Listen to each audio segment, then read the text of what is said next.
I did not expect so many people to want to be dependent on taxpayers' money. I published a reel on Instagram, and it got a lot of hate. It was like the first reel that I published that got so much hate. Thousands of angry comments from people who wished me bad things, of artists who said that I spit in the face of art. Uneducated, I would say, comments. But also what it got me is a lot of different perspectives, is a lot of nuances, is a lot of interesting stories, is a lot of exceptions to a rule that I tried to make here. A lot of conversation going, and most of it was quite hateful, but a lot of it was very constructive. Why do I still think this way after being given a lot of different other examples, after being given a lot of situations where it helped artists? So I'm from Belarus, and we have quite a difficult situation with financing art. Most of it now is funded by grants because of all geopolitical situation, and a lot of it was just cut. And it was both very sad and quite funny to watch how a lot of people came from being those very successful, cool filmmakers, directors, artists, into being, well, jobless. It's sad. I am sad about those people being overly dependent on grants money, but I can understand it as well, because, most of those people are also migrants. They had to migrate from Belarus, as me. We are in kind of similar situation.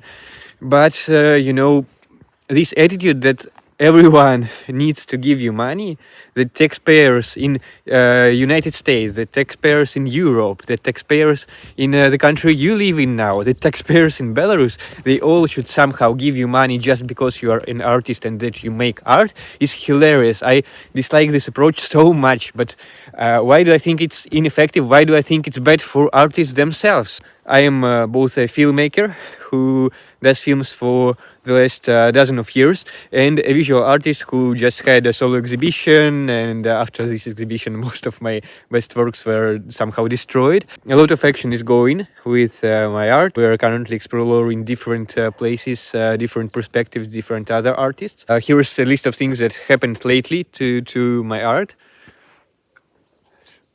But I can say that I'm like the most experienced or the best known artist ever. I will just share my perspective on this.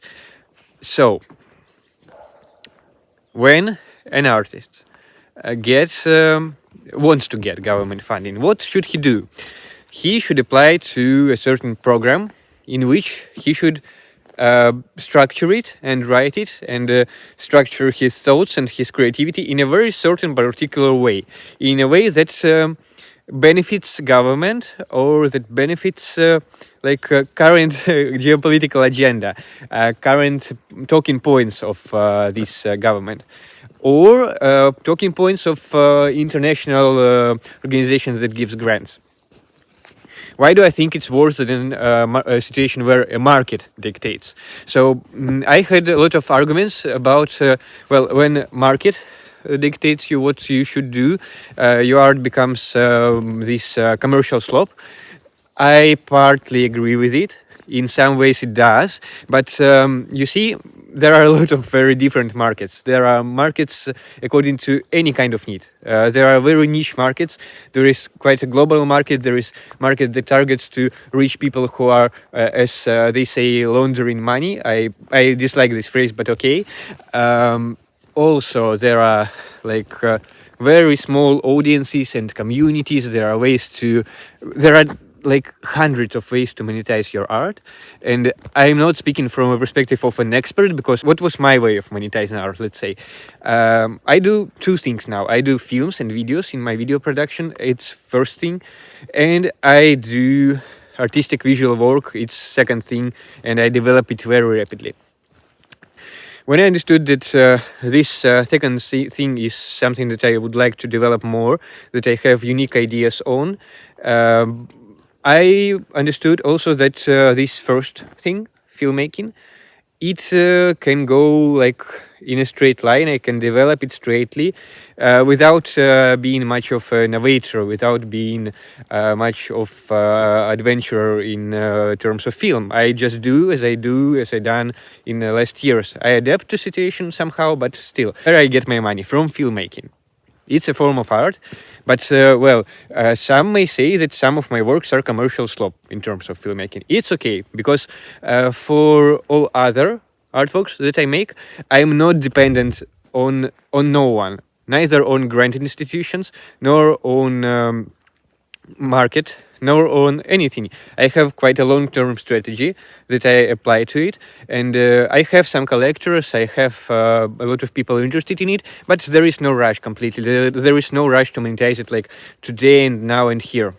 Of course, if you would like to, I will send you a full catalog of version forms of my visual art, where I turn texts, poets from all over the world into visual images. It's quite a unique practice that I develop, well, I am not dependent on getting money from it, because I have another art that I get money from.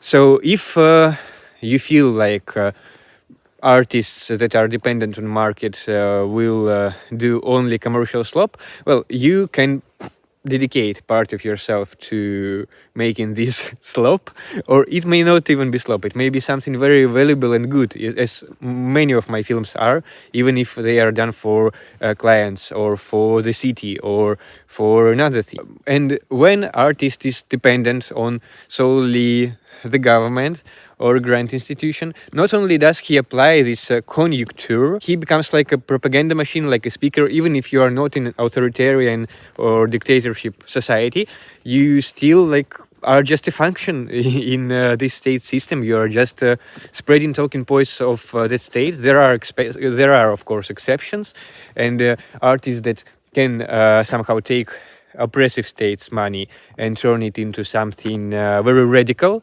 very punkish. I have some admiration to those artists, but those are exceptions. Those are like not most of the artists, I would say. What I experienced is that artists who become dependent on government funding or grant funding are just starting to make dull art. Okay, at first time, like on inertia, they're still developing, they are doing something that may be great. But as time comes, as months come, as years come, they kind of start doing very dull shit. If I dislike something about artists and about arts, it's the moment when artists are doing dull shit. So it's like my idea that I never would want to do dull shit, even if it's for money, even if it's for idea, even if it's for my friends, even if it is for anything. I would try to make a certain spin on it. I mentioned those punk artists a minute ago. I aspire to be such kind of artist, such kind of a person overall in any kind of situation, and many people say that I am. I can't judge it myself. Okay, let's say you can now feel a lot worse after those thoughts. You don't know how to adhere to the market. You don't want to, frankly, and you understand that taking money from grants or from institutions that are only connected to state money, or taking it from government itself, if you know that it's not the best way, then what should you do? Okay, there is my way. I won't say that it's the most correct. Like, I can say that I am 100% satisfied with how my way turns out for now, but I'm partially satisfied, and I think it's a way to go, and it's a way to develop. So you're doing a couple forms of art.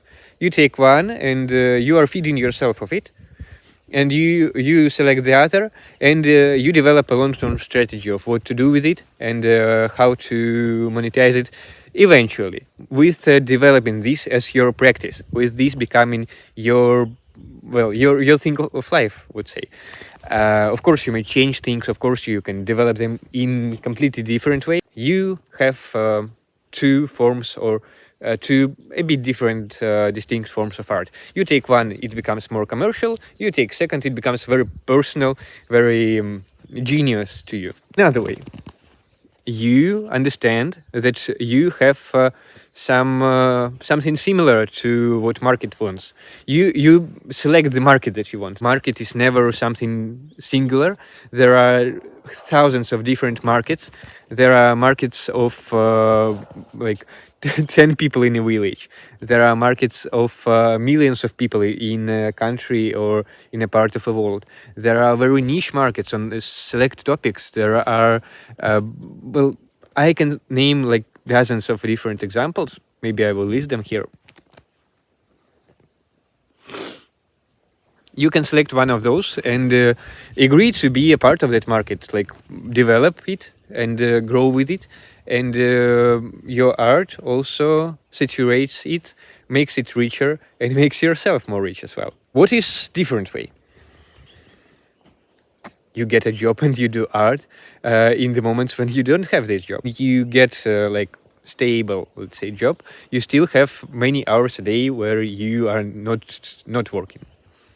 If you are an artist, if you are passionate about your art, why not take an hour, 2 hours, 3 hours, 4 hours, 5 hours to do what you like? And then develop it into something that pays you off eventually. This is a third strategy. Is there a fourth, fifth, sixth? Yes, of course. Well, you you can develop it yourself now. You can ask artificial intelligence, although I wouldn't recommend. You can ask fellow artists, which I would recommend. You can ask people on the internet. You can ask blogs. You can ask Reddit. You can ask people that you trust. Overall, not only artists. It's strange how different people may give you different ideas that, even though not 100% applicable to you, can still help you a lot. So don't be afraid to ask. Don't be afraid to go beyond those stereotypes. Remember that what I said is also only my perspective. I believe it to be true, but, well, for you it may not be.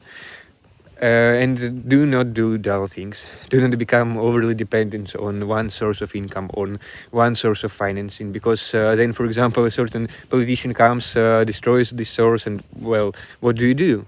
If you don't have another job, if it's the only thing that you developed, only thing that you have.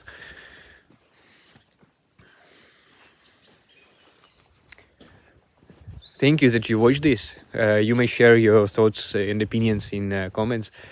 Subscribe, because there will be more videos with fresh ideas, with different things related to art, to culture, to popular culture, to technologies, to various things that interest me, and I hope will interest you as well. So thanks, and I'll see you.